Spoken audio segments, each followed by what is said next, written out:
Guys আমার get up লিলিজি, আমার get up হলো নিম বাবা গেট আপ। গেট আপটা কেন্দার হয়েছে সবাই কমেন্ট বক্সে অবশ্যই জানাবেন। আর এই ভিডিওগুলো দেখতে হলে চোখ রাখবেন আমার চ্যানেলেই, সব আপডেট দিয়ে দেবো আস্তে ধীরে।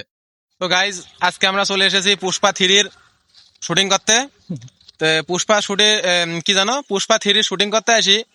এই যে আমাদের ক্যামেরাম্যান ক্যামেরা সেট আপ করছে, এই যে আমাদের আর একটা ক্যামেরাম্যানের হাতে ক্যামেরা। আজকে শুটিং হবে ঝকামকা শুটিং, পুষ্পা 3-র শুটিং।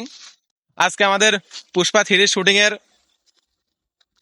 শুটিং স্পটে আসার জান হলো এই যে আমাদের সাইকেল। বাংলাদেশের তেল সংকটের কারণে মোটরসাইকেল চালানো অসম্ভব, সে কারণে সাইকেল একমাত্র ভরসা। এদিকে ক্যামেরা সেট আপের কাজ চলছে, আমাদের দুই ক্যামেরাম্যান ক্যামেরা সেট আপে বিজি।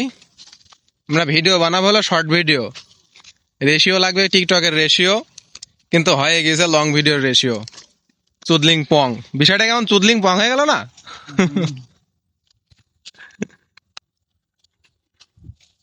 ওরা ধরা ক্যামেরা সেট আপ চলছে। আমাদের ক্যামেরাম্যান কোন দিক থেকে কোন দিক যাচ্ছে না আমাকে ভিডিও করতে দিবি না, বিষয়টা বুঝলাম না। আমাদের যে লোকেশন নিম গাছ, পুষ্পা 3-র শুটিং চলবে। ওদিকে ক্যামেরা সেট আপ মারতে মারতে আমি এই যে আমার রোল আছে সাধু বাবার গেট আপ সেট আপ নিয়ে ফেললাম। এই যে এদিকে ক্যামেরা সেট আপ দেখেন, ক্যামেরা সেট আপ চুদলিং পং।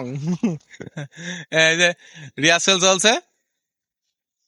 আমার ড্রেস আপটা কেমন হয়েছে, সাধু বাবার ড্রেস আপ, সবাই কমেন্টে জানাবেন অবশ্যই গাইজ। আমরা হঠাৎ ভিডিও বানাতে বানাতে এই যে গাইজ দেখতে পাচ্ছেন এই যে হাতি, এই সমুদ্রের হাতি এসে আমরা ভিডিও বানাইতে মারা সারা করে দিছে, অতিরিক্ত নয়েজ টানছে, এই কারণে আমরা একটু হোল্ডে আছি। সেতক্ষণ আমাদের ভিডিও রিভিউ চলছে। এই যে আর একটা ব্লগার, ও টিকটকার প্রতিবন্ধী গাইজ।